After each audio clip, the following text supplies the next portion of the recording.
مولاي صل وسلم دائما أبدا على حبيبك خير الخلق كلهم.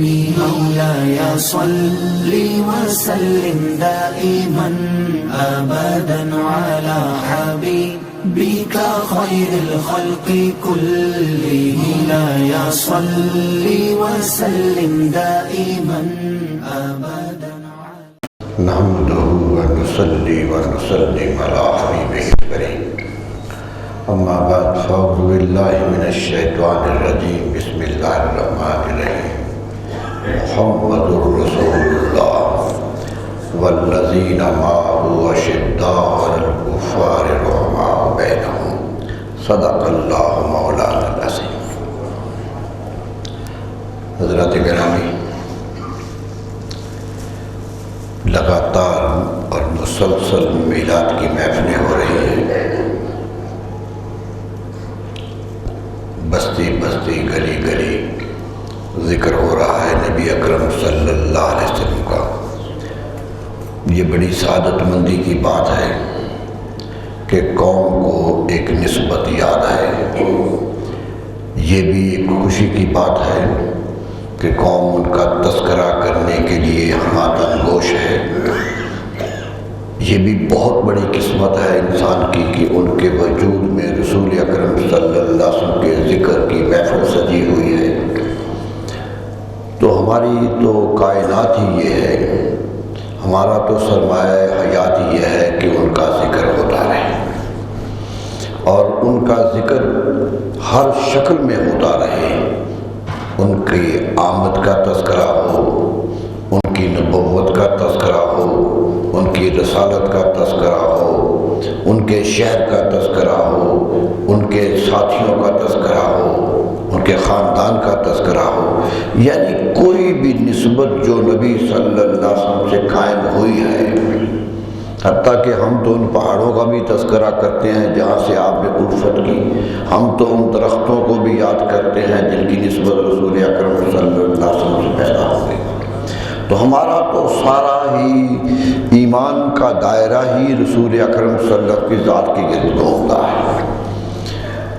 نماز پڑھتے ہوئے ان کی یاد ہوتی ہے کہ کیا خوش قسمت لمحے ہوں گے جب یہ نماز پڑھنے کا طریقہ انہوں نے اختیار کیا ہوگا. کہ پہلے تو یہ طریقہ نہیں تھا، آپ نے یہ طریقہ اختیار کیا تو بتا دیا کہ یوں نماز پڑھی جاتی ہے. روزے پچھلی امتوں میں آتے رہے لیکن مختلف شکلوں میں آتے رہے. رمضان کا پورا مہینہ روزوں کے لیے نبی صلی اللہ علیہ وسلم کی امت کو تفویض ہوا تو اس رمضان کا مہینہ یادگار ہو گیا کہ نبی صلی اللہ علیہ وسلم نے خود روزے رکھے. اور حیرت ہے کہ روزے فرض ہونے سے پہلے رکھنے شروع کر دیے. یہ بھی ایک عجیب بات ہے کہ فرضیت کا حکم نہیں آیا، آیت نہیں اتری تھی کہ اے لوگو ایمان والو تم پر روزے فرض کر دیے گئے ہیں. کتب علیکم الصیام کما کتب علی الذین من قبلکم. یہ آیت کریمہ بھی نازل نہیں ہوئی تھی، یعنی فرضیت آئی نہیں تھی کہ بدر کے میدان میں رسول اللہ صلی اللہ علیہ وسلم روزے سے. یعنی بدر کے جنگ کے بعد یہ صورت نازل ہوئی ہے، بعد میں فرضیت آئی ہے. مجھے تو یوں احساس ہوتا ہے کہ نبی صلی اللہ علیہ وسلم نے محبت سے اس مہینے میں 17 رمضان کچھ بدر کی جنگ ہوئی ہے اور اکثر صحابہ کرام نبی صلی اللہ علیہ وسلم روزے سے تھے. تو معلوم ہوتا ہے کہ روزے کا شوق آ گیا تھا، قدرت نے اسی شوق کو پسند کر کے فرض کر دیا. تو ایک پسند ہے جو ان کی. آپ نماز فرض نہیں ہوئی تھی، معراج کو نہیں گئے تھے، معراج کی رات فرض ہوئی ہے نماز.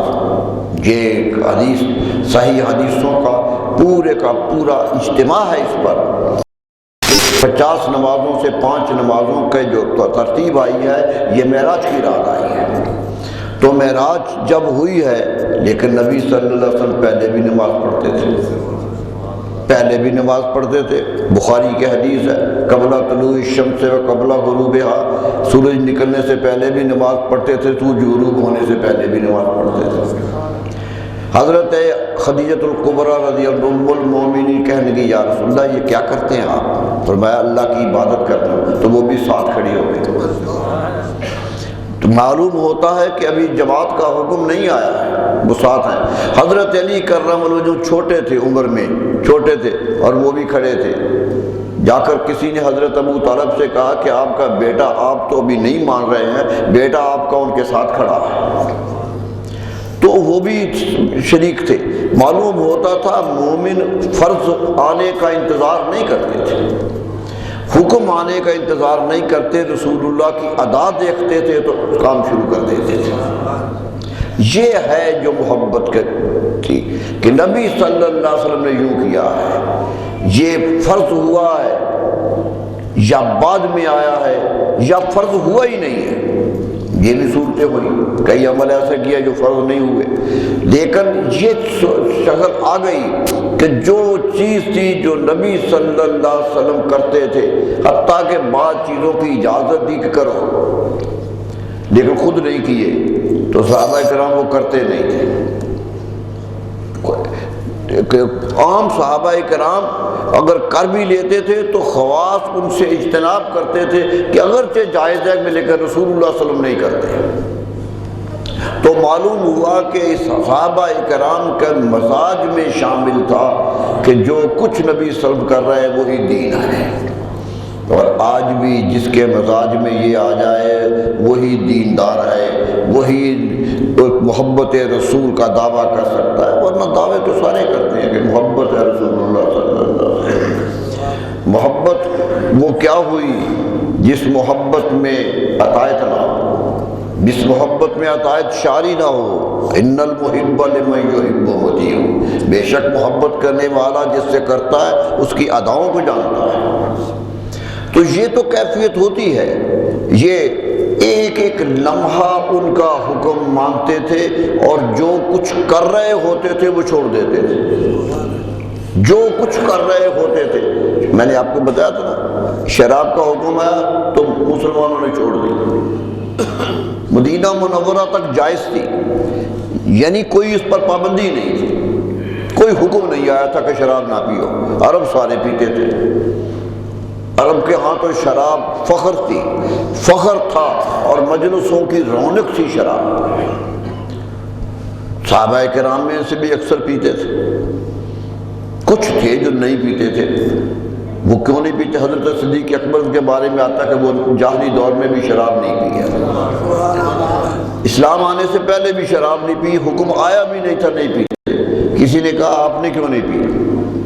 سارے گھر والے پیتے، باہر والے پیتے، مکہ والے پیتے، شراب کی تو حرمت ہی نہیں تھی، اس کو تو حرام ہی نہیں کیا گیا تھا، تو آپ کیوں نہیں پیتے تھے؟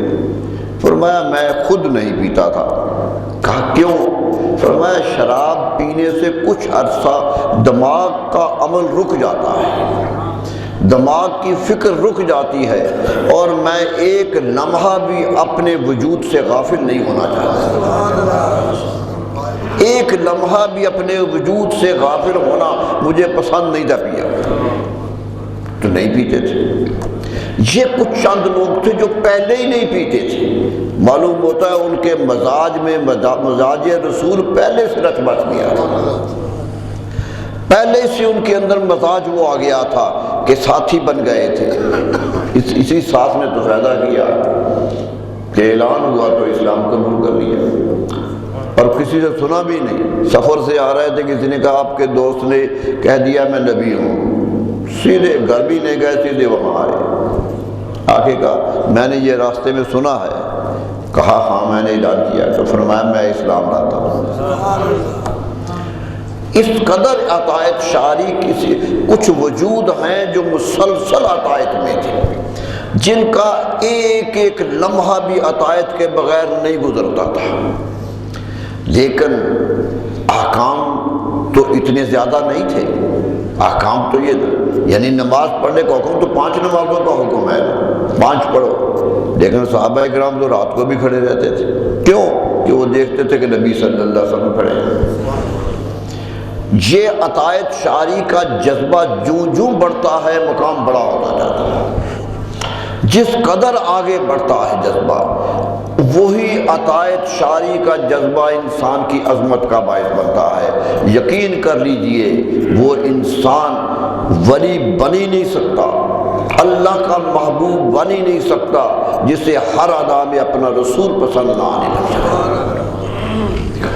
پسند کرتا ہے وہ انسان، ایک ایک لمحہ پسند کرتا ہے، چلنے پھرنے میں پسند کرتا ہے، اٹھنے بیٹھنے میں پسند کرتا ہے۔ صحابہ کرام کھانے میں ایک خاص ترتیب سے بیٹھتے تھے۔ کسی نے پوچھ لیا آپ اس طرح کیوں بیٹھتے ہیں؟ کہا رسول اللہ کو ایسے بیٹھے دیکھا ہے۔ حکم تو نہیں ہے بیٹھنے کا، لیکن کہا ایسے بیٹھے دیکھا۔ کھانے میں احتیاط کرتے تھے۔ نبی صلی اللہ علیہ وسلم فرمایا کھایا کرو اللہ تعالیٰ کا طیبات کو کھایا کرو، لیکن پیٹ میں کچھ خلا رکھ کے کھایا کرو، پورا نہ بھر لیا کرو، کچھ خالی رکھا کرو پیٹ کو بھی، تاکہ تم سرمستیوں میں نہ آ جاؤ۔ تو صحابہ کرام کھانے بھی کم ہو گئے۔ صوفی وہی ولی بڑا بنا جو حضرت بابا فرید گنج شکر علیہ رحمہ فرماتے میں کئی دن ایک ایک دانہ کھا کر زندگی کا دن گزار رہا تھا۔ جو ہٹتے قریب ہوتے چلے جاتے تھے وہ اسی طرح مقام بڑھتا چلا جاتا تھا۔ تو میرے دوستو نبی صلی اللہ علیہ وسلم تشریف ان کا ذکر اس لیے ہے، اس لیے ختم نہیں ہو رہا، ذکر ان کا ختم اس لیے نہیں ہو رہا کہ ذکر ہی اتنا ہے، پوری زندگی کے ہر لمحے کے لیے ان کی یاد ہے، تو اس لیے لوگ یاد کرتے ہیں۔ خوش قسمت ہیں جو یاد کرتے رہتے ہیں۔ صحابہ کرام تو بیٹھے ویسے ہی بیٹھتے تو ذکر کرتے رہتے تھے، نبی صلی اللہ علیہ وسلم محدثین ذکر کرتے رہتے تھے۔ کسی نے کہا کہ اگر حالت ایسی ہو کہ ذکر نہ کیا جا سکے، فرمایا تصور تو ان کا رکھو، تصور تو ان کے میں جیتے رہو۔ تو یہ جو زندگی کے لمحات ہیں یاد رکھ لیجئے، اسلام کسی اور چیز کا نام نہیں ہے، اسلام نام ہے رسول اللہ صلی اللہ علیہ وسلم کی معز کی ذات کے گرد گھوم جانے کا، ان کی ذات کو مرکز نگاہ بنانے کا نام ہے۔ ہر وقت وہ پیش نظر رہے، کوئی کام کرنا ہو صحابہ آ جاتے تھے، کوئی چیز آ جاتی تھی نہیں پکڑ کے لے آتے تھے، حضور یہ چیز ملی ہے جائز ہے یا ناجائز ہے، کھا لیں یا نہ کھا لیں۔ یعنی زندگی کا سارا عمل رک گیا تھا ان کا کہ جو رسول اللہ صلی اللہ علیہ وسلم کی زبان سے نکلے گا وہ ہے۔ حضرت صدیق اکبر سے فرماتے ہیں کہ مجھے زندگی بھر کلک رہے گا، ایک افسوس رہا زندگی میں کہ کلالہ کا جو آدمی جس دنیا سے جائے اور اس کا کوئی بیٹا بیٹی نہ ہو اور اس کا باپ اور ماں بھی نہ ہو، نہ اوپر کوئی ہو نہ نیچے کوئی ہو، اسے عربی میں کلالہ کہتے ہیں، اسے کلالہ کہتے ہیں۔ سورہ نساء کی آخری آیت کلالہ کے بارے میں ہے۔ حضرت صدیق اکبر سے کسی نے پوچھا کلالہ کے بارے میں، فرمایا یہ حسرت میرے دل میں آج تک ہے کہ میں نے رسول اللہ صلی اللہ علیہ وسلم کے اس کے بارے میں پوچھ کیوں نہیں لیا۔ فتویٰ نہیں دیتے تھے، قرآن کی آیت پر دلیل نہیں لاتے تھے کہ میں نے رسول اللہ صلی اللہ علیہ وسلم سے پوچھا نہیں، مجھ سے یہ کوتاہی رہ گئی کہ میں اس سوال نہیں کر سکتا۔ تو لوگ سمجھتے تھے یہ تھا محبت کا انداز کہ ایک ایک چیز وہاں سے لینی ہے، دنیا بھی وہاں سے لینی ہے، دین بھی وہاں سے لینا ہے۔ میرے دوستو سچی بات یہ ہے کہ وہی محبوب خدا ہیں، قدرت بھی یہی کہہ رہی ہے کہ انہی سے لو، میں نے انہی کو نمونہ بنا کے بھیجا ہے، انہی کو تمہارے لیے رہنما بنا کے بھیجا ہے، اور ایسا رہنما بنا کے بھیجا ہے کہ قیامت تک کے لیے کوئی اور نہیں آئے گا، کوئی نہیں آئے گا۔ لیکن یہ بھی تو سوال ہے، محدثین اٹھاتے ہیں سوال کہ زمانہ بدل رہا ہے، عادتیں بدل رہی ہیں، خوراک بدل رہی ہے، زمین کی پیداوار بدل رہی ہے، رہنے سہنے کی سہولتیں بدل رہی ہیں، تو جو بدلتا جاتا ہے تو آپ کیا کریں؟ وہ کہتے ہیں کہیں بدل جاؤ لیکن اپنے رسول کی اداؤں کے ساتھ ساتھ چلو۔ یہی زندگی کا حصہ ہے کہ کچھ بھی ہو جاؤ، بڑے سے بڑے بن جاؤ، پھر بھی یاد انہی کو کرو، اور چھوٹے سے غریب ہو تو پھر بھی دیکھو کہ وہ نبی صلی اللہ علیہ وسلم جو مالک کون و مکان تھے، ان کے گھر میں بھی دیا نہیں جلتا تھا، لیکن شکر رب کا ادا ہوتا تھا۔ حضرت عائشہ صدیقہ جو فرماتی ہیں بعض دن ایسے بھی ہم پر آئے کہ کھانے کو کچھ نہیں تھا، کچھ نہیں تھا کھانے کو، تو میں نے جب دیکھا کہ رسول اللہ صلی اللہ علیہ وسلم کھانے کا وقت ہو گیا ہے تو کچھ نہ ملا، تو ایک رات کی بچی ہوئی روٹی کا ٹکڑا ملا جو سوکھ گیا تھا، سخت ہو گیا تھا، چبایا نہیں جا سکتا تھا۔ کہتے میں نے پانی میں ڈبو کر اسے نرم کیا اور رسول اللہ کو پیش کر دیا۔ سبحان اللہ۔ دیکھ لیجیے، قدموں پہ ڈھیر اشرفیوں کا لگا ہوا اور 3 دن سے پیٹ پہ پتھر بندھا ہوا، یہ تھی کیفیت، سب کچھ تھی۔ نبی صلی اللہ علیہ وسلم جب دنیا سے تشریف لے گئے ہیں، آخری جو قمیص جو جبہ پہنا ہوا تھا اس میں 17 پیبند لگے ہوئے تھے۔ صحابہ نے ایک ایک گن لیے کہ 17 پیبند لگے ہوئے تھے اس جبے کو جو پہنے ہوئے تھے۔ کیا تھے اس وقت؟ آدھی دنیا فتح ہو چکی تھی، حکمران بھی تھے، پورا مال غنیمت کے ڈھیر لگ رہے تھے، لیکن اپنا حال کیا ہے؟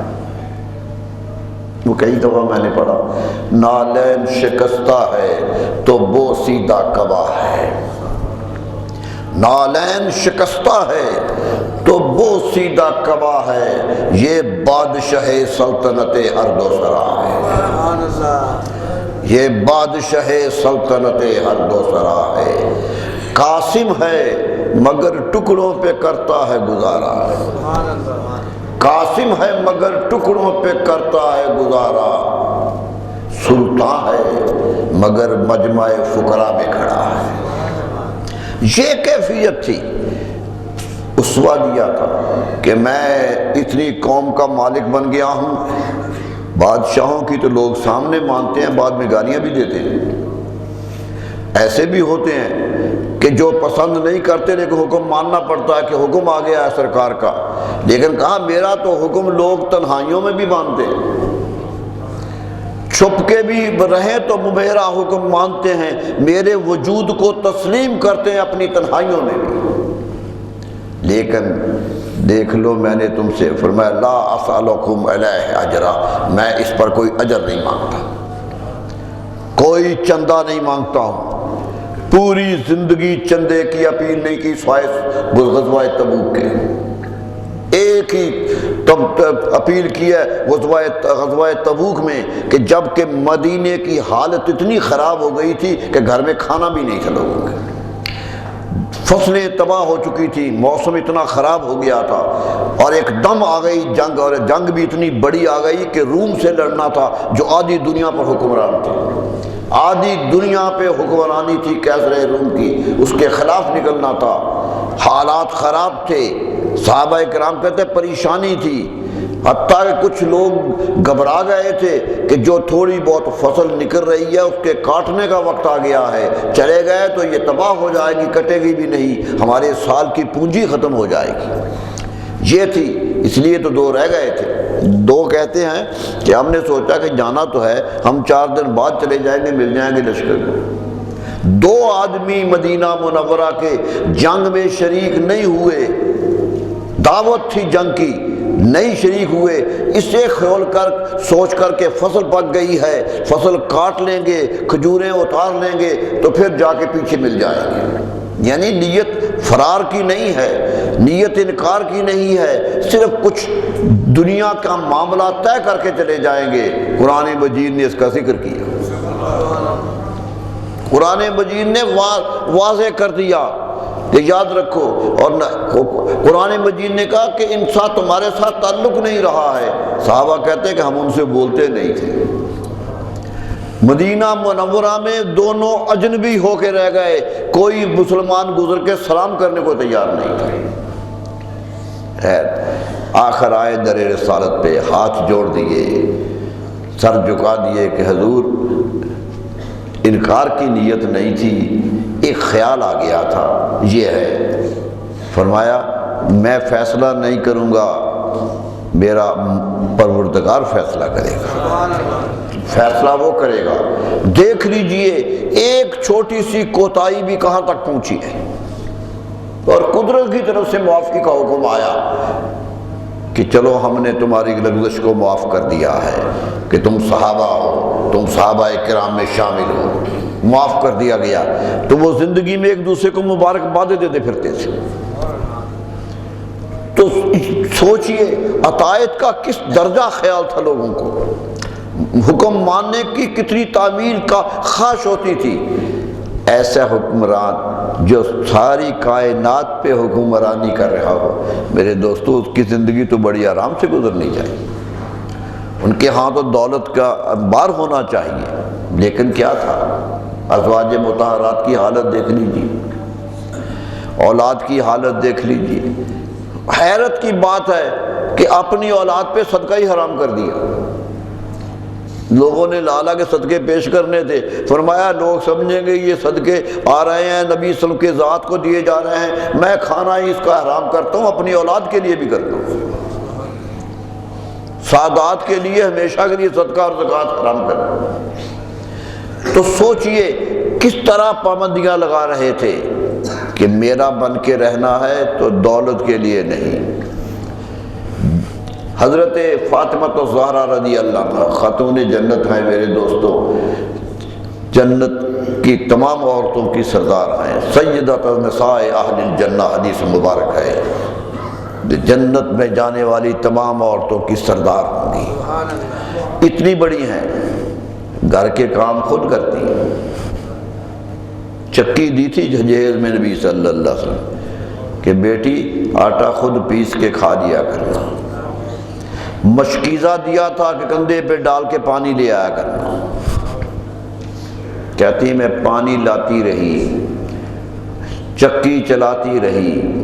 علامہ اقبال کہتا ہے کہ چکی چلانا بھی کتنی برکت کی بات تھی کہ آسیا گردان اور لب قرآن سرا، کہ ان کی حالت دیکھو کہ چکی چلا رہی تھی اور لبوں سے قرآن پڑھ رہی تھی۔ سبحان اللہ، قرآن پڑھ کے چکی چلا رہی تھی۔ تو کیا نکلے گا اس سے؟ نتیجہ کیا ہوگا؟ اسنان کریمین نہیں آئیں گے، یہ نتیجہ نکلے گا۔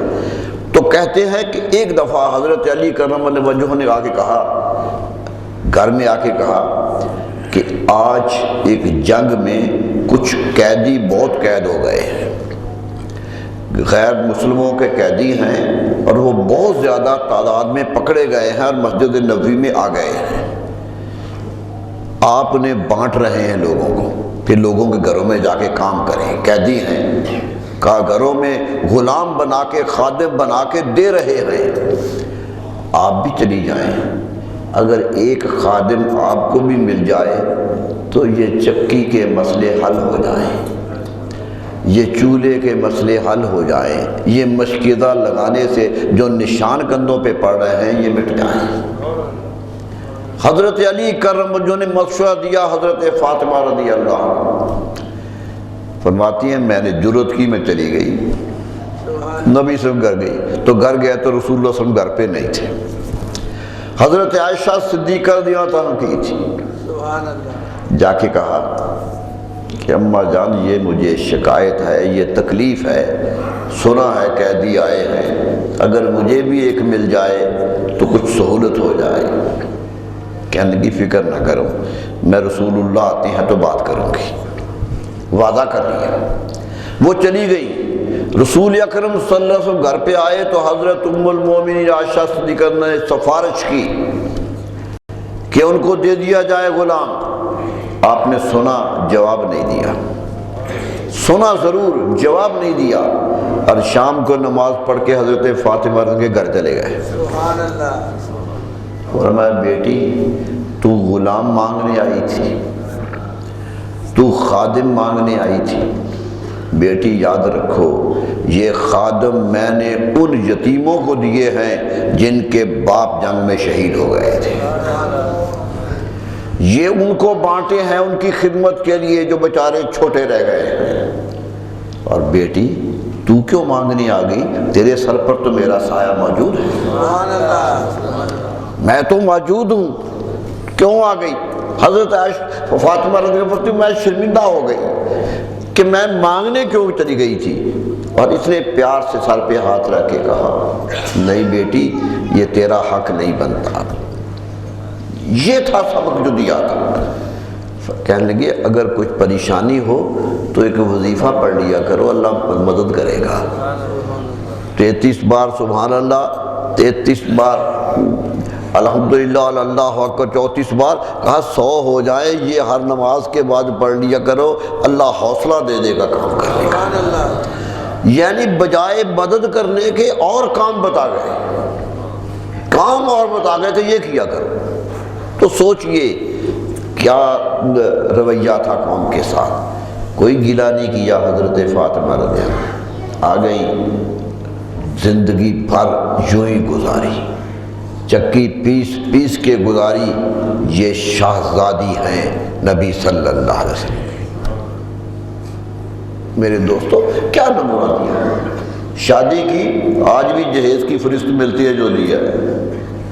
حدیث والے حدیث لکھ دیتے ہیں یہ چیزیں دی ہیں. ایک چاندی کا کنگن تھا، کوئی زیور نہیں تھا، ایک تھا. باقی چکی دے دی، پیالہ دے دیا، مشکیزہ دے دیا کہ کام کیا کرو. یہ تھا. اور جب رخصت کیا، اللہ اللہ کیا منظر ہوگا جب نبی صلی اللہ علیہ وسلم کے گھر سے لاڈلی بیٹی رخصت ہو رہی ہے. نکاح ہوا ہے، مسجد نبوی میں بیٹھ کے نکاح ہوا ہے. صحابہ کرام کے جھرمٹ میں نکاح ہوا ہے. سارے صحابہ چاروں طرف کھڑے تھے کہ رسول اللہ صلی اللہ علیہ وسلم خود خطبہ نکاح پڑھ رہے تھے. اور صرف چھوارے اوپر سے پھینکے گئے، کوئی کھانا نہیں دیا گیا، کھانا کوئی نہیں پکا. چلے گئے اور روانہ کیا بیٹی کو. 6 مہینے کے بعد رخصت کیا. نکاح کے 6 مہینے کے بعد رخصتی ہوئی. محرم میں شادی ہوئی، رجب کے مہینے میں شادی ہوئی اور ذوالحج میں رخصتی ہوئی. رخصت کرنے لگے تو سر پہ ہاتھ رکھ دیا کہ فاطمہ تو جان کے جا کے تو کون ہے. فاطمہ ہر طرح سے بالا ہو تم، میں کہوں سسرال میں آلہ ہو تم. باپ تمہارے امام الانبیاء اور شوہر اولیاء کا پیشوا. پیار سے بھیجا، محبت سے بھیجا. لیکن کیسے گئی؟ مولانا کہتے ہیں شاہزادی سرور کونین کی بے سواری ہی علی کے گھر گئی.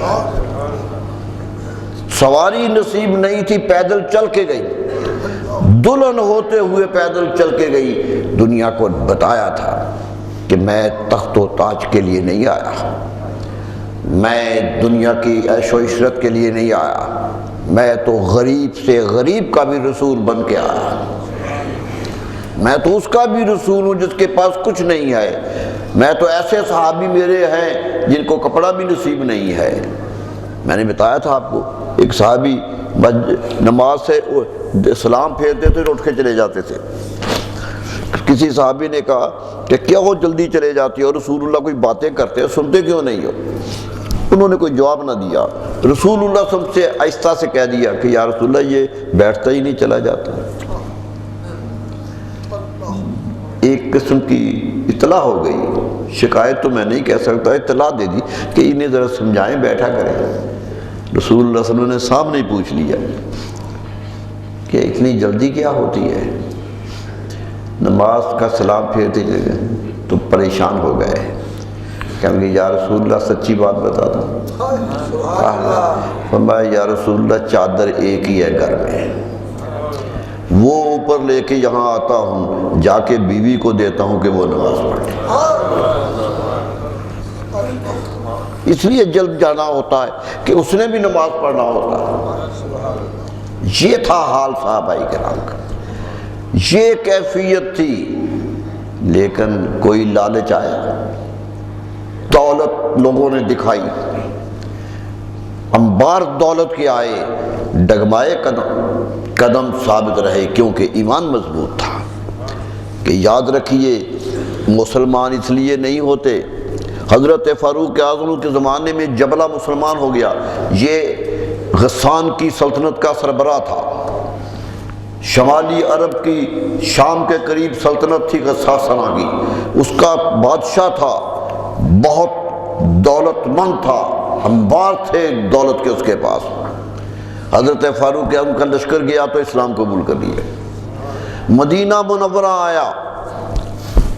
حضرت فاروق اعظم کے زمانے میں تاریخ کہتی ہے پورا مدینہ باہر نکل آیا کہ بادشاہ غساسنہ آیا ہے، لشکر کے ساتھ آیا، سپاہی چاروں طرف تھے اور بڑی شان سے وہ مدینہ منورہ میں داخل ہوا۔ حضرت فاروق اعظم نے محبت سے بلایا، کہنے لگا جی اسلام قبول کرنے آیا، دولت اپنی جگہ، اسلام قبول کیا، مدینہ منورہ میں رہا، حج کرنے گیا، حج کر رہا تھا کہ ایک بنو فزارہ کا ایک سادہ سا آدمی بھی حج کر رہا تھا، وہ بھی طواف کر رہا تھا، طواف کرتے ہوئے اس کا قدم اٹھا اور اس کے احرام پہ پڑ گیا، احرام لمبا تھا، احرام پہ قدم آ گیا، اس بادشاہ تھا، جلال آ گیا اپنا پرانا کہ میرے ریشمی اتنے اچھے کپڑے پر پاؤں رکھ دیا، دپڑ مار دیا۔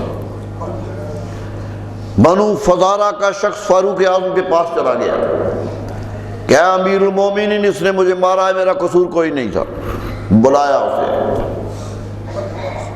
اور مائے سے مارا کیوں ہے؟ کیا لگا اس نے میرے کپڑے خراب کیے تھے۔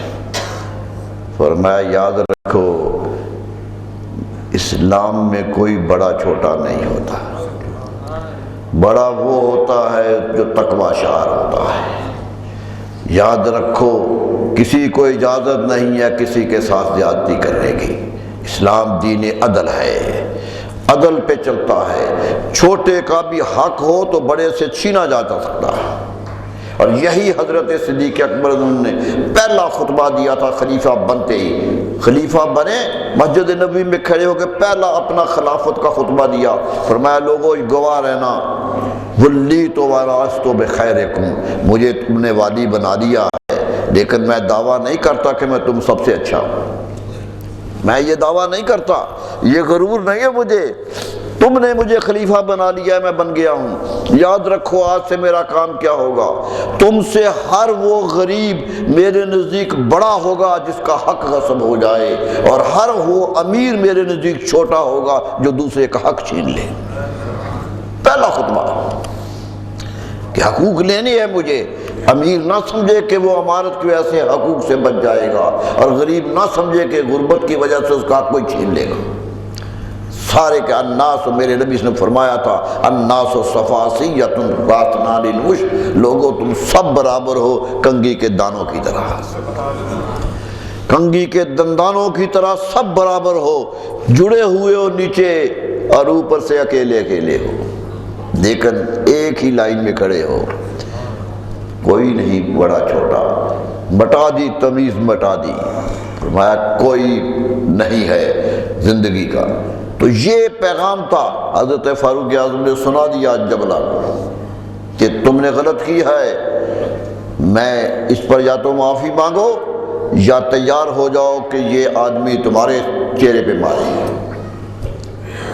سوچ لیجئے ایک غریب مدری اور جبلہ جو غساسنہ کا بادشاہ تھا اس سے قصاص لینے کے لیے تیار ہو گیا، کہنے لگا مجھے مہلت دے، میں سوچ لوں۔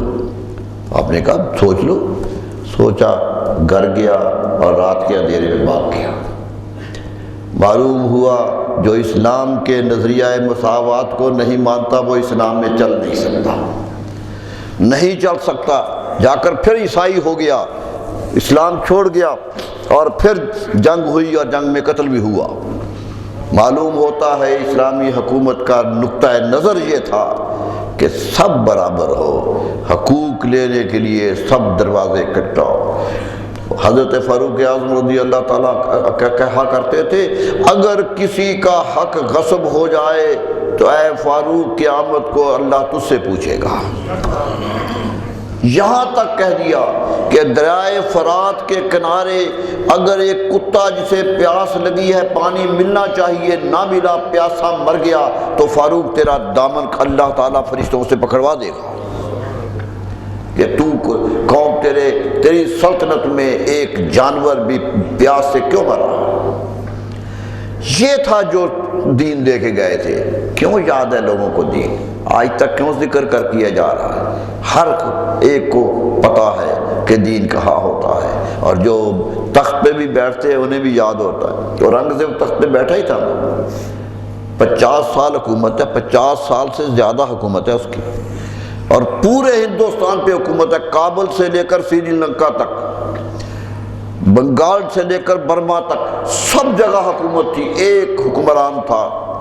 لیکن کیا تھا؟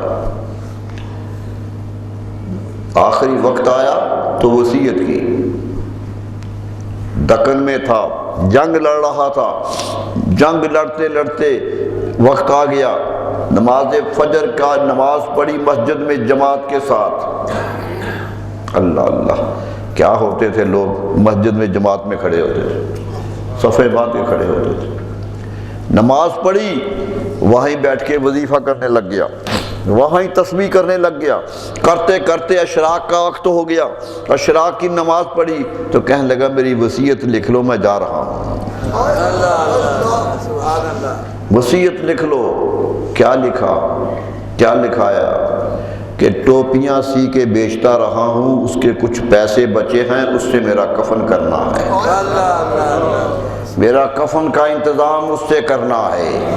اور میں نے قرآن اپنے ہاتھ سے کتابت کی ہے، آج بھی نسخہ قرآن کا ملتا ہے جو اس کے ہاتھ کا لکھا ہوا ہے، ہاتھ سے کتابت قرآن کی کرتے تھے، کرتا رہا ہوں، کچھ پیسے جو اکٹھے ہو گئے تھے وہ میرے بعد غریبوں میں بانٹتے نہیں ہیں۔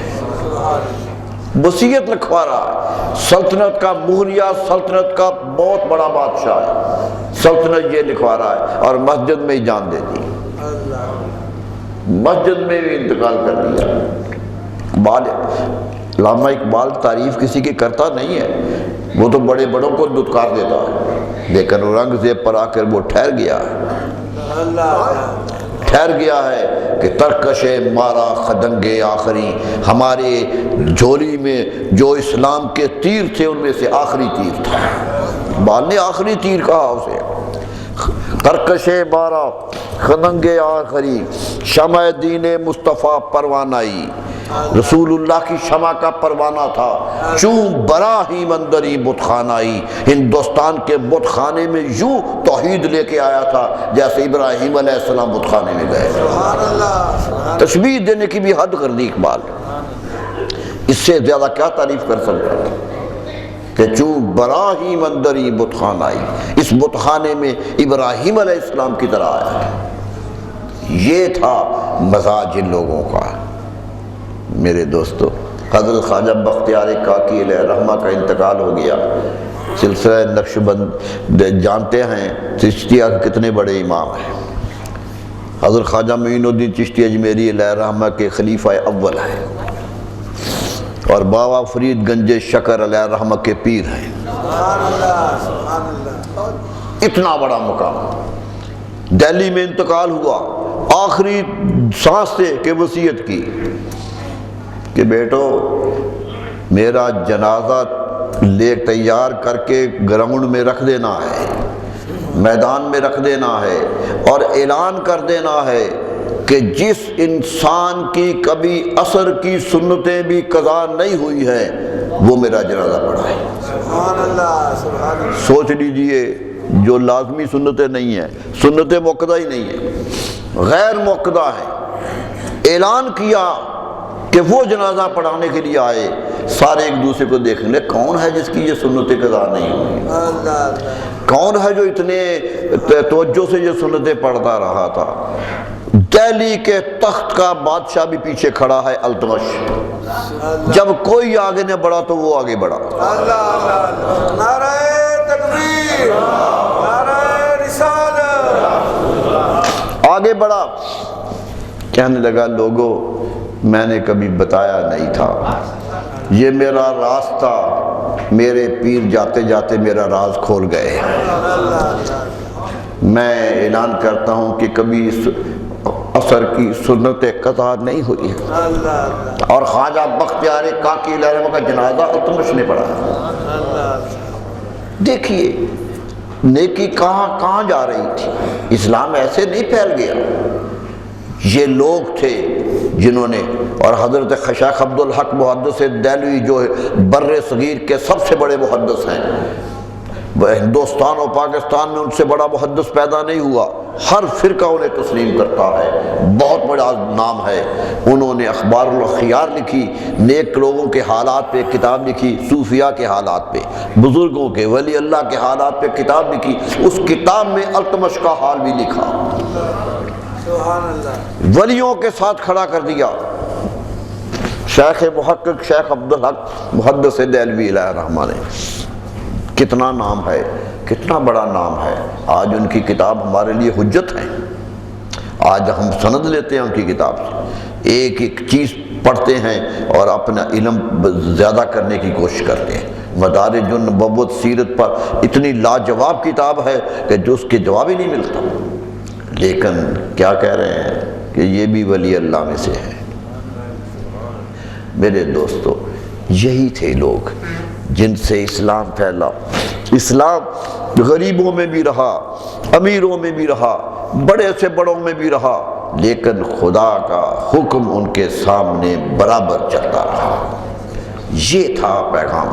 میں نے پہلے بھی آپ سے کہا تھا، محمود غزنوی چھوٹا بادشاہ نہیں ہے. 17 حملے کیے ہیں ہندوستان میں، ہر دفعہ ہی کامیاب ہوا ہے، اور 17 ہی ماوراء النہر میں کیے ہیں.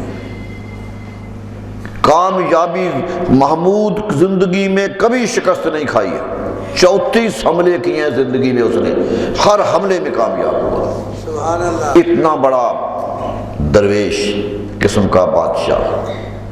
لیکن حالت کیا ہے؟ تربیت کس کی تھی؟ سبکدگی. باپ ہے، جا رہا ہے، گھوڑے پہ سوار ہے، ایک سفر پہ جا رہا ہے.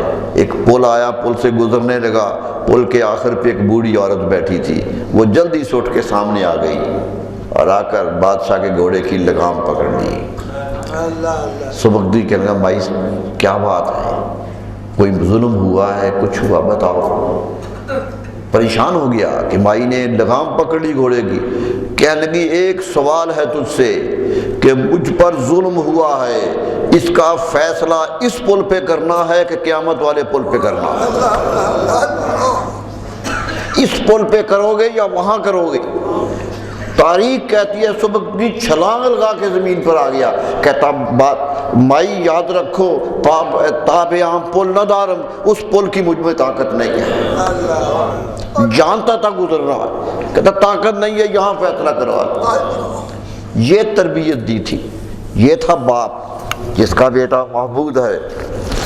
کسی نے شکایت کی کہ جی یہاں ایک درویش رہتا ہے، سلسلہ نقشبندیہ کا درویش ہے، تو بڑا مغرور درویش ہے، کسی کی پرواہ نہیں کرتا. ابو الحسن خرقانی علیہ الرحمہ، کیا نام ہے، کیا مقام ہے. کہنے لگا، دیکھتے ہیں، جا کے ملتے ہیں. لشکر کے ساتھ چل پڑا. وہ جگی میں بیٹھے ہوئے ہیں. کسی نے کہا، حضرت صاحب محمود آ رہا ہے، بادشاہ لشکر کے ساتھ آ رہا ہے ملنے کے لیے. فرمایا، ڈنڈا لے کے باہر کھڑے ہو جاؤ، اسے اندر نہیں آنے دینا. سبحان اللہ، اسے باہر روک لینا ہے، اندر نہیں آنے دینا. بادشاہ جب قریب گیا تو دیکھا ڈنڈا بردار کھڑا ہے. وہ جو شکایت کرنے والے تھے کہنے لگا، دیکھا جی مغرور کتنا جھونپڑی میں رہتا ہے اور چوب بردار رکھا ہوا ہے، پہرے دار مقرر کیا ہے جگی والے نے. یہ ہے تکبر ان کا. محمود کے دل میں آ گیا کہ یہ بات اچھی تو نہیں ہے. بادشاہوں کے دربان ہوتے، یہاں کیا ہے؟ دروازے پہ کھڑا ہو کے کہنے لگا کہ حضرت صاحب، درے درویش را دربان ابائد، درویش کے دروازوں پہ دربان نہیں ہونے چاہیے. یہ کیا کر دیا آپ نے؟ درے درویش را دربان ابائد. اندر سے حضرت ابو الحسن خرقانی علیہ الرحمہ پکار اٹھے کہ باید چاں سگے دنیا نہ آئد، ہونے چاہیے تاکہ دنیا کے کتے اندر نہ آئے. سبحان اللہ، سبحان اللہ. یہ جرت کون دیتا تھا؟ ایک درویش کی جرت دیکھیے. پوری دنیا پامال ہے، اس کے قدموں کے نیچے روندی ہوئی ہے، لیکن وہ کہہ رہے ہیں ببائد تا سگے دنیا نہ آئد. محمود گھوڑے سے نیچے گزرا، پاؤں پہ گر پڑا. بیعت کی ان کے ہاتھ پہ، حضرت ابو الخرقانی کا مرید ہوا، تخت چھوڑ کے نیچے آ گیا۔ میرے دوستو یہ اسلام کی قوت تھی، یہ لوگوں کو اعتماد دیا تھا، لوگوں کو حوصلہ دیا تھا، کسی کا نہیں۔ کہتے ہیں حضور صلی اللہ علیہ وسلم نے جب سفیر بھیجے تو ہرقل بادشاہ کے پاس بھیجا، شاہ روم کے پاس بھی سفیر گئے، حضرت دہیہ کلبی گئے، صحابی ہیں رضی اللہ تعالیٰ، وہ گئے۔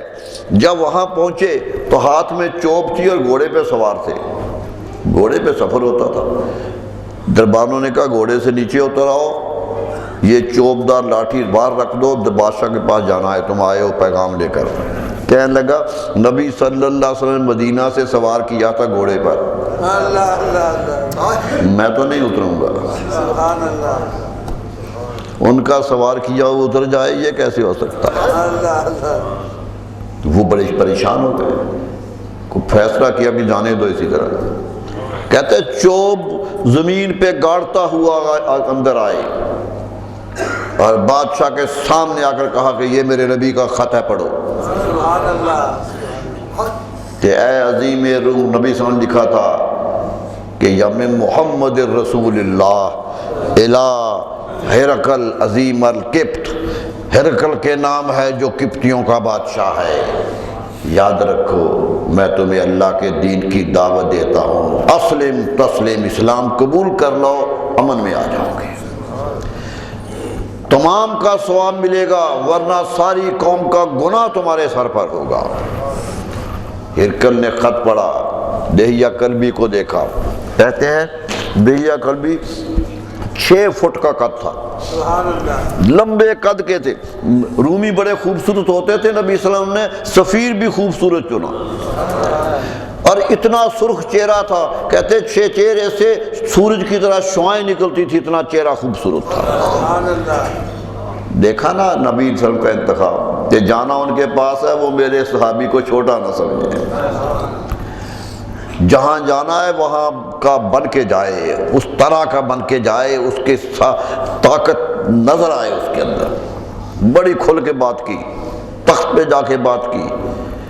ہرقل دیکھتا جا رہا ہے، کہہ رہا ہے وہ کیا نبی ہوگا جس کے غلام اس طرح کے ہیں، سبحان اللہ، وہ کیا ہوگا، یہ غلام اس طرح کے ہیں۔ حیرت ہوئی، کہنے لگا اپنے لشکریوں سے، بڑے بڑے پادری بڑے بیٹھے تھے، کہا سنو نبی پیدا ہوا ہے مدینہ منورہ سے، خط آیا ہے مجھے اور میں نے وہ خط دیکھ لیا ہے، اب اس کا فیصلہ کرنا ہے، یہی ہو سکتا ہے کہ کوئی بلاؤ جاننے والا کہ وہ نبی کون ہے۔ لوگوں نے کہا یہاں ایک تجارت کا لشکر آیا ہوا ہے، وہاں سے ایک تجارتی قافلہ آیا ہوا ہے، وہ تجارت کرتے پھر رہے ہیں سامان، وہ وہاں مکے کے رہنے والے ہیں، یہ دشمن تھے رسول اللہ صلی اللہ علیہ وسلم کے، ابو سفیان سربراہ تھے ان کے، یہ اسلحہ خریدنے گئے تھے کہ مدینہ منورہ پہ حملہ کرنا ہے، انہی کو بلا لیا، کھڑا کیا، صف در صف کھڑا کیا، حضرت ابو سفیان آگے کھڑے ہوئے۔ ہرقل پوچھتا کچھ سوال کرنے ہیں، جواب دو گے؟ کہا جی دیں گے۔ فرمایا سنا ہے تمہارے علاقے میں ایک تمہارے میں سے ہے جو نبوت کا دعویٰ کرتا ہے۔ سبحان اللہ، کہنے لگا ہاں ہے، وہ ہمارے ہی خاندان کا ہے، اعتراف کیا۔ کہا یہ بتاؤ کتنا عرصہ ہو گیا انہیں وہاں رہتے ہوئے؟ کہا جی وہ تو لمبی عمر کا ہے، کافی جوانی چڑھی ہے بھائی۔ کہنے لگا یہ بتاؤ اتنے عرصے میں کبھی اس نے جھوٹ بولا ہے؟ سبحان اللہ، ہرقل پوچھ رہا ہے، کہنے لگا آج تک تو کبھی جھوٹ نہیں سنا اس کی۔ یہ ہے گواہی جو وہ دے رہا ہے جو اسلحہ خرید رہا ہے مدینے پہ حملے کرنے کے لیے۔ کہا نہیں کی، کہا کبھی کوئی وعدہ کیا اور توڑا ہو؟ کہا نہیں، ابھی حدیبیہ کا وعدہ ہوا ہے، ابھی اس کا تو نتیجہ سامنے نہیں آیا، لیکن کبھی وعدہ توڑا نہیں ہے۔ کہنے کا یہ بتاؤ جو اسے مانتے ہیں وہ امیر لوگ ہیں یا غریب لوگ؟ سبحان اللہ، کہنے کا زیادہ تر غریب ہی ہیں۔ کہا ایک سوال اور بتا دو کہ جو اس پر ایمان لاتا ہے وہ کسی سختی یا لالچ سے پھر اسلام چھوڑ بھی دیتا ہے؟ کہا آج تک تو کسی کے نہیں چھوڑا۔ ہرقل اپنے لشکر کو کہنے لگا، اپنے درباریوں سے کہنے لگا، سنو میں نے ان سے سوال کیا تھا کہ وہ پیغمبر کس طرح معتبر ہے، وہ معزز خاندان کا فرد ہے، یہ خود بتا رہے ہیں، کبھی جھوٹ نہیں بولتا، جو دنیا سے جھوٹ نہیں بولتا وہ رب کے بارے میں جھوٹ کیوں بولے گا، جو ان سے وعدہ پورا کرتا ہے وہ رب سے وعدے کیوں نہیں نبھائے گا۔ اور یاد رکھو نبیوں کے ماننے والے اکثر غریب ہی ہوتے ہیں۔ تائید کر دی، اور استقامت دیکھو کہ وہ واپس نہیں جاتے ہیں۔ کہنے لگا درباریوں سن لو، مانو یا نہ مانو، میں یقین سے تمہیں کہتا ہوں کہ اس تخت پر بھی اسی نبی کے قدم آئیں گے۔ سبحان اللہ، سبحان اللہ۔ لشکریوں نے شور کر دیا، پادری چیخنے لگ گئے، طوفان ہو گیا، واپس اندر چلا گیا۔ اللہ نے حالت لیکن بخاری کی حدیث ہے، پوری کا پورا بخاری نے نقل کیا کہ یہ تھا حال۔ معلوم ہوتا ہے نبی صلی اللہ علیہ وسلم اپنی امت کے ایک فرد میں استقامت، ایک ایمان کی پختگی یوں بھر دی تھی کہ ایک صحابی نے بھی 1,24,000 کی تعداد بتاتے ہیں صحابہ اکرام، اس میں سے ایک بھی نہیں جو واپس گیا، جو آیا ہے وہ نبی صلی اللہ علیہ وسلم کے قدم چومتا ہی رہا ہے۔ ملا ہے یا نہیں ملا، امیر تھا غریب ہو گیا، خاندان والا تھا خاندان بچھڑ گئے، غیر ملک کا تھا آ کے وہاں رہ گیا۔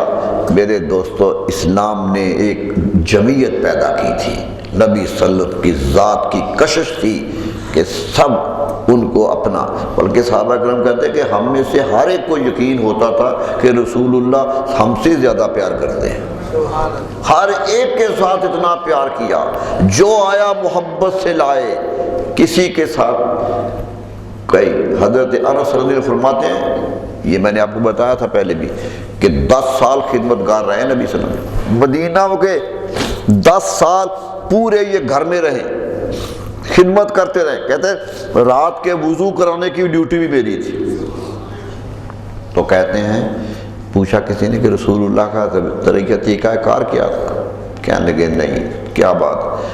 یاد رکھ لیجئے میں 10 سال رہا ہوں، کبھی کوئی کام کیا ہو تو رسول اللہ نے کہا ہو کہ انس یوں نہیں کرنا تھا، یہ کبھی نہیں ہوا، کبھی نہیں ہوا، کبھی نہ مجھے جھڑکا نہ کبھی منع کیا۔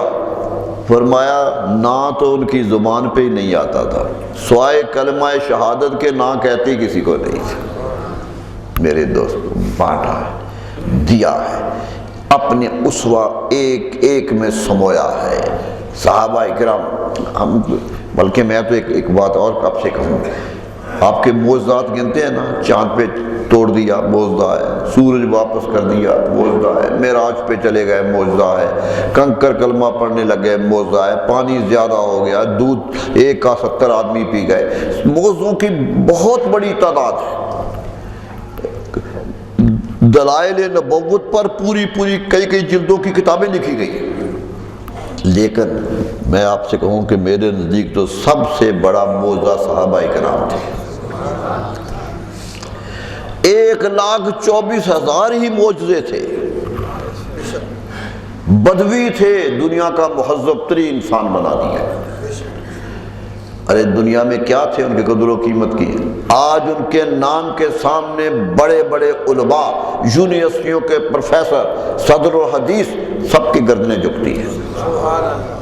اتنا بلند مقام دے دیا، اتنا اللہ اللہ فی اصحابی، خبردار میرے صحابہ کے بارے میں کوئی بات نہیں کہنی ہے۔ من ابغضہم ابغضنی، جو ان سے نفرت کرے گا وہ مجھ سے نفرت کرے گا، ومن احبہم احبانی، جو ان سے پیار کرے گا وہ مجھ سے پیار کرے گا۔ ایک درس دے دیا، صحابہ کا مقام کہاں سے اٹھایا؟ ارے وہ تو زمین پہ گرے ہوئے تھے، وہ تو دنیا میں کچھ نہیں تھے، بے گھر تھے، مکہ چھوڑ کے آ گئے تھے، مدینہ والے غریب تھے، کاشتکاری کیا کرتے تھے، لیکن کس طرح اپنے سینے سے لگایا، ایک ایک کو سینے سے لگا کر ستارہ بنا دیا، زمین سے اٹھا کر آسمان روشن کا ستارہ بنا دیا۔ یہ تھا میرے رسول، اور آج بھی یاد رکھو وہی آنکھوں کا تارا بنے گا جو میرے رسول کی اتباع کرے گا۔ آج بھی میرے رسول صلی اللہ علیہ وسلم کی طاقت اسی طرح جاری ہے۔ آج بھی جو رہ گئے صحابی نہ منے تو ولایت تو دے ہی دیتے ہیں، ولایت تو بخشی دیتے ہیں، بخشش ان کی تو آج بھی جاری ہے۔ جہاں جہاں سے کوئی جاتے ہیں، جہاں جہاں حضرت خواجہ معین الدین چشتی اجمیری الرحمہ کہتے ہیں میں پہلی دفعہ حج پر گیا تو طواف کر رہا تھا، طواف پر میں بڑے عاجزی کے ساتھ طواف کر رہا تھا، حجر اسود کو بڑی محبت سے چوم رہا تھا۔ جب آخری پھیرا لگایا تو آواز آئی کہ جاؤ تمہیں ہندوستان کا سلطان بنا دیا، سلطان الہند کہلائے۔ یہ ہے جو بخش دیتے ہیں، گداؤں کو شہنشاہ بنانے والے میرے دوستو، ہر ایک کو اعتماد دینے والے، سب کچھ انہی سے ملتا ہے۔ آج بھی ان کا دامن تھام کے دیکھو، آج بھی ان کی محبت میں جینے کا سلیقہ سیکھو۔ اللہ تعالیٰ توفیق دے، اللہ تعالیٰ ہمیں توفیق دے کہ ہم ان کے دامن سے وابستہ رہیں، ان کی زندگی کو پڑھتے رہیے۔ یہ میں بار بار کہہ رہا ہوں، کئی جمعوں سے یہ کہہ رہا ہوں کہ سیرت رسول صلی اللہ علیہ وسلم کو پڑھا کیجیے۔ سیرت کا ہر لفظ پیغام ہے، روشنی ہے، ایک ایک لفظ روشنی ہے، ان کو پڑھیے گا۔ ارے ان سے نصیحت لے نہ لے، لفظ پڑھنے سے ثواب ملے گا، ثواب ملے گا۔ رسول اللہ اس خیال سے پڑھیے کہ میرے رسول صلی اللہ علیہ وسلم کے لفظ ہیں، ان کی زبان سے نکلے ہیں۔ میں تو قرآن بھی اسی طرح پڑھتا ہوں کہ یہ بھی میرے رسول کی زبان سے نکلا، انہی کی زبان سے نکلا۔ میں نے تو رب کو پڑھتے ہوئے نہیں سنا، میں نے تو جبریل کو پڑھتے ہوئے نہیں سنا، میں نے تو اپنے رسول کو سنا ہے، ان کی زبان سے نکلا ہے، قرآن بن گیا ہے۔ یہی کہا، فرمایا یہ ان کی محبت کی دلیل ہے۔ کہہ دیا یہ میری بات ہے، یہ رب کی بات ہے۔ وہ کہتے یہ بھی میری بات ہے تو کون انکار کرتا ہے؟ یہ ہے ان کا کارنامہ کہ رب کی بات کو ادا کیا، حتیٰ کہ پہلے منع کر دیا، حکم دے دیا مجھ سے حدیث نہ لکھا کرو، لا تکتبو غیر منی غیر القرآن حرفا، ایک حرف بھی نہ لکھو، قرآن لکھو باقی کچھ نہ لکھو۔ صحابہ کہتے ہیں ہم چپ ہو گئے، قرآن جب کہتے ہیں حضور کہتے ہیں یہ قرآن ہے، اترا ہے، لکھ لیتے تھے، حدیث نہیں لکھتے تھے۔ کچھ دنوں کے بعد بلا کے کہا کہ میں تم سے روکتا تھا کہ نہ لکھا کرو، اب میں تمہیں اجازت دیتا ہوں لکھ لیا۔ کیوں کہا؟ کہ لوگوں کو قرآن اور حدیث کا فرق محسوس نہیں ہو رہا تھا، وہ بھی لفظ فصیح تھے، وہ بھی فصیح تھے۔ فرمایا قرآن کی پہچان کر لو پھر حدیث پڑھو۔ سبحان اللہ۔ دیکھیے کس طرح حفاظت کی ہے قرآن کی۔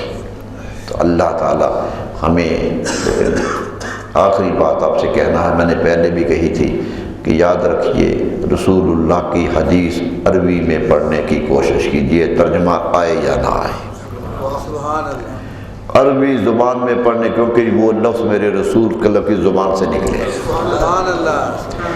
اور ہمارے محدثین کہتے ہیں حدیث پڑھتے ہوئے یہ کبھی نہ سوچئے کہ رسول اللہ کے لفظ ہیں جو میں پڑھ رہا ہوں، یہ سوچئے میں رسول اللہ سے باتیں کر رہا ہوں۔ اس نیت سے پڑھیے کہ رسول اللہ سے ہم کلامی کا شرف مل جائے۔ اللہ تعالیٰ توفیق دے، نیکی کی ہدایت دے، محبت رسول سے جینے کی توفیق دے۔ وآخر دعوانا الحمدللہ۔